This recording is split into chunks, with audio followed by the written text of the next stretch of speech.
going on YouTube? Tonight we're going to talk about things that have to do with the channel. A couple thanks to new subscribers. I recently started an Instagram because of one of the subscribers who recommended it, and thanks for the recommendation. Been getting a lot of positive feedback for both the channel and the Instagram, so I just want to give some thanks. So to Outpost 76, Banner 24/7, In the Pocket, Super Steel Steve, Jeff Jewell actually just subscribed, which is pretty cool. Patty from Patty Potato Peelers, Mike Likes Knives, that's on Instagram, a bunch of Instagram guys. So this isn't going to be like a normal sharpening or anything like that.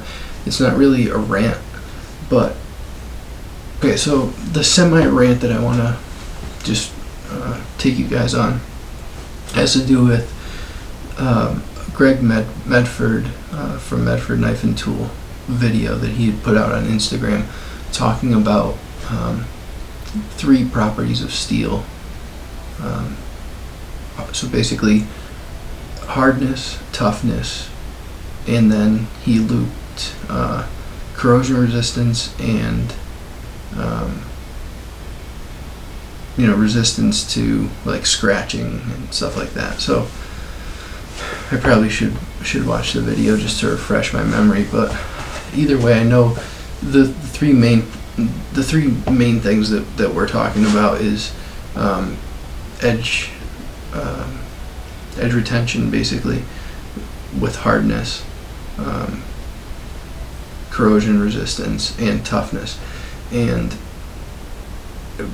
so toward the end of the video, he started talking about the sharpenability of steel and why he chooses to use D2 and S35 VN. And the reason that he chooses those steels and the HRCs that he chooses is because, well, so he chooses like 59 for D2. That's like a good number for edge retention, for toughness, for corrosion resistance, for all 3 things. If you bring up the hardness, you lose some toughness, you may sacrifice some so basically he said there's this triangle, and if you have one piece of this triangle that's towards one side, it'll end up lopsided like this. If you take edge retention, or let's say hardness, and lower it, and that drops your edge retention, it'll lean more towards toughness, and corrosion resistance gets affected. So, but it got me thinking. I kind of take for granted sharpening, because he talked about D2 and how it's a fairly easy steel to sharpen, which it is if the heat treat is good. The Chinese D2 can be a pain in the ass sometimes to deburr. It really all depends on the heat treat. So it got me thinking when he said that he had customers tell him that S35 VN was harder to sharpen, and S35 VN, it's not really that hard of a steel to sharpen. There's a lot more wear resistant steels that are way tougher to sharpen. So it made me question, what are people doing for sharpening?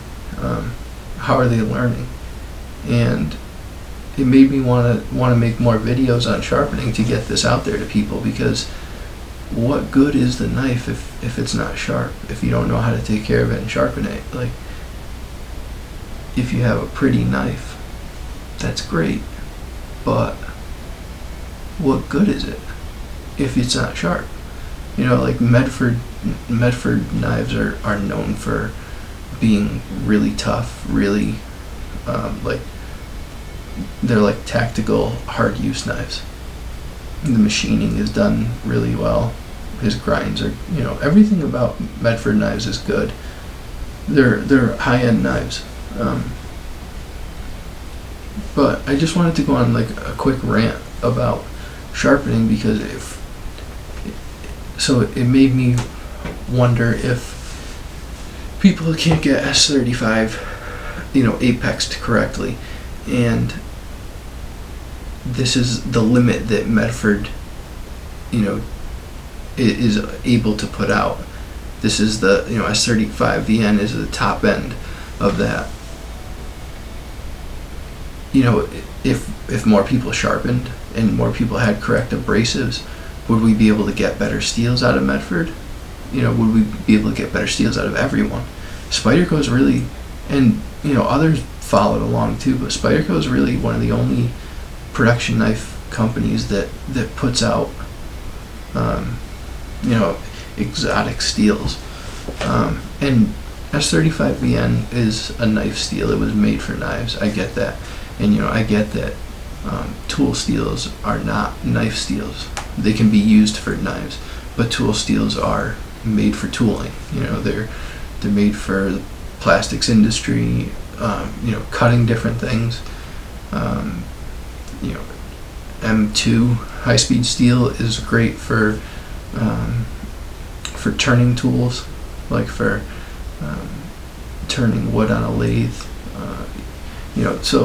I get that those steels are not, they're not made for knives, but they do work well for knives. Certain ones, like M4, works good for knives. It's incredibly tough.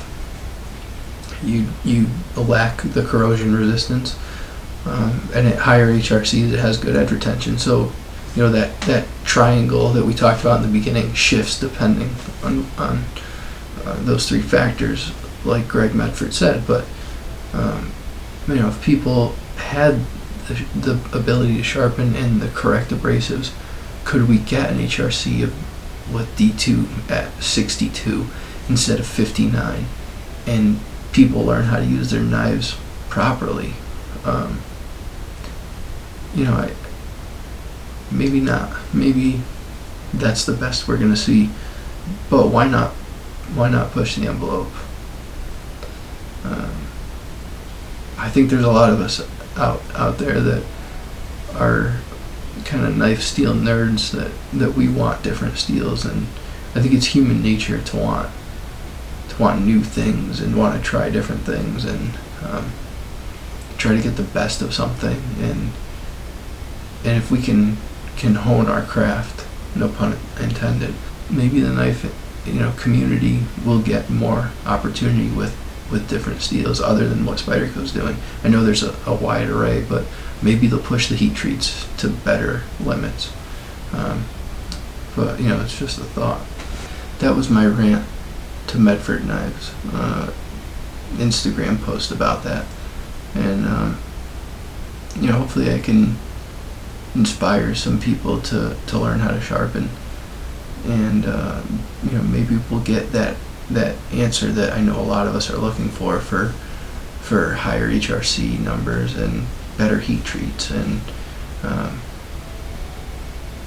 obviously there's some people like K-Case Knives, Triple B, who are pushing the envelope, custom knife makers, and you can get those things right now.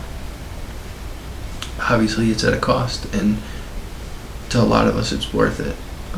On a production level, I think it would be naive to think that production companies want to cater to just this small community of guys who want the really high HRC number, better heat treats, and are okay sacrificing the corrosion resistance and the toughness, because that's what some of us want. But it's naive to think that the majority of people want that, and it's a business. Financially, it makes more sense for them to do a softer heat treat so they don't have to replace blades as often, because if people aren't using their knives correctly and they break their knife and they send it back because they're pissed off that it broke, those sorts of things. I actually saw Ricky Tran, the channel Perfection, I saw a video that he put out about the Japanese knives for $1, and he got, I think it's from Cutlery and More, he got a bunch of return knives that had like huge chips, and he's gonna restore some of them and send them as like his giveaways to Patreon guys for $1, because people complained that the giveaways he charged them shipping, but whatever. But I mean, some of the gouges and the abuse that those knives took, you would think people would do research before they got the knife and didn't pry, against a chicken bone or slam the knife into their granite counter or something. I think it's important to put out both pieces. If we want this, the better steels, the better heat treats, the higher HRC numbers, better edge performance, if we want those things, we need to be responsible enough to use the knife in a way that it's supposed to be used. A knife that the steel is brought to its maximum performance needs to be used correctly, and if it's not Spyderco or Benchmade or ZT or anybody else's fault. It's our fault. And I'm not going to go into an even further rant because this will be a rabbit hole. But I think that's a big piece of what's wrong with society today is nobody wants to take responsibility for anything. It's always somebody else's fault. Me, I'm the victim. And again, now that I gave you a glimpse of that, I'm not going to go down that rabbit hole. But as a knife user and a knife lover and razor lover too, I see it with razors too that the heat treats, they're not what they could be. I think it's that companies know that they need to protect the vast majority of people who don't know how to use a knife correctly and can't handle a knife that is brought to its maximum potential.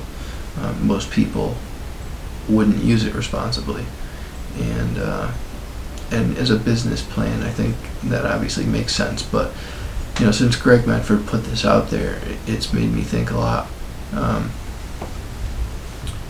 It's made me think a lot about why we're not getting better steels, better heat treats, even though there are a ton of steels out already. Why? Let's just focus on the heat treat. Why we're not getting 3V at 60 HRC or even 59? Why are we getting it at 56? Especially, and if you don't know what I'm talking about the new Benchmade bailout that just came out. It's in CPM 3V, and 3V is an incredibly tough steel. If we had an HRC of 60, the edge retention would be so much better, and it would still be a tough steel. But the Benchmade bailout is, if you know what the bug out is, it's very similar to the bug out, and it's not a hard use folder. The thing has plastic scales. What are you going to do with the bailout to break the knife? I just don't get it. Why not go to the 60 HRC or whatever is 3V's top line? Maybe dial it back just a hair, but I just feel like they take the easy way out, the safe way, so they don't have to deal with issues down the road. And it's probably a good business plan, but I think in time people are going to get sick of it, and I think a lot of us are catching on that there's a lot of gimmick out there, and they're trying to sell us they're trying to sell us something that isn't what they're saying it is.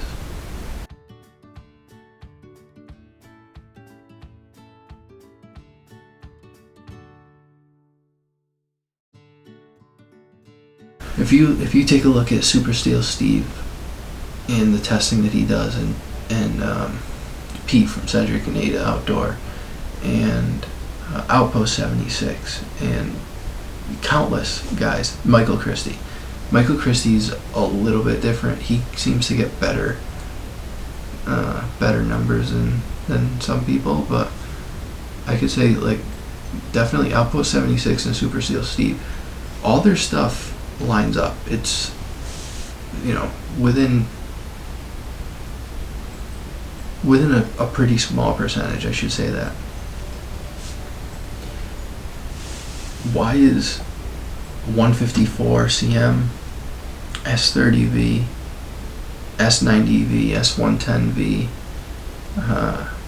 M390, 204P20CV, I guess you could probably say even D2, S35VN, all those steels for the most part have a range that they fall in with the amount of feet that they cut before they'll no longer either shave hair or reliably cut paper, whatever the parameters of that test are. So whatever Steve chooses to do, you know, S30V will only go so far, S90V will only go so far, M390 so far, S35VN so far, and they all fall within this pretty small range.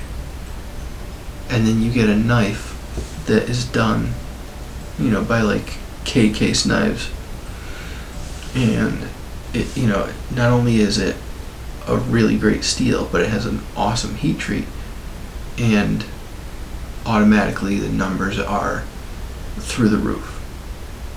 If they can give us that kind of performance, and I'm sure they could if they wanted to, it would cost them more money, but they could charge for it.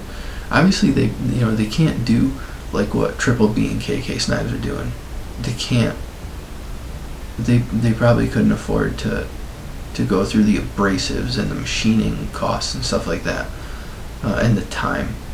They couldn't go to that level, but you know, maybe split the difference. Instead of taking D2 to 58 or 59, why not take it to 62, but with a good heat treat?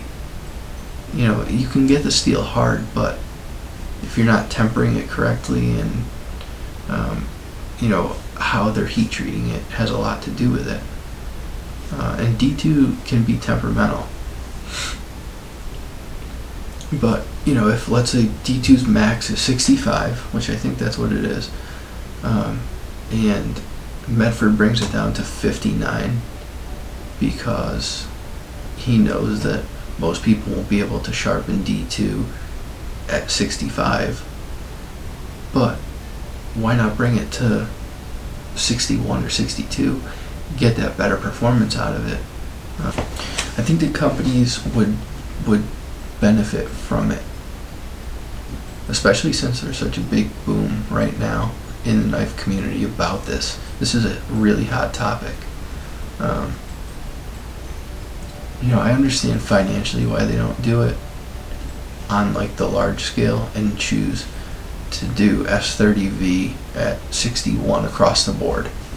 You know, they're gonna stick to their 59, but you know, you're not seeing the steel's real potential. Like, we're being told that M390 is so great, and we're told that S90V is so great, and M4 is so great. All these different steels are you know, such high performing steels and have incredible edge retention and this and that on paper, but if you're heat treating them all to the same number, well, you're not going to get any real difference. You know, there's slight differences, but for the most part, they all perform the same. I mean, if you look at the testing, the numbers aren't lying. And HRC is not like the most important piece of the puzzle. I'm just saying, if they can unlock the potential of the steel, and maybe if that means produce less knives,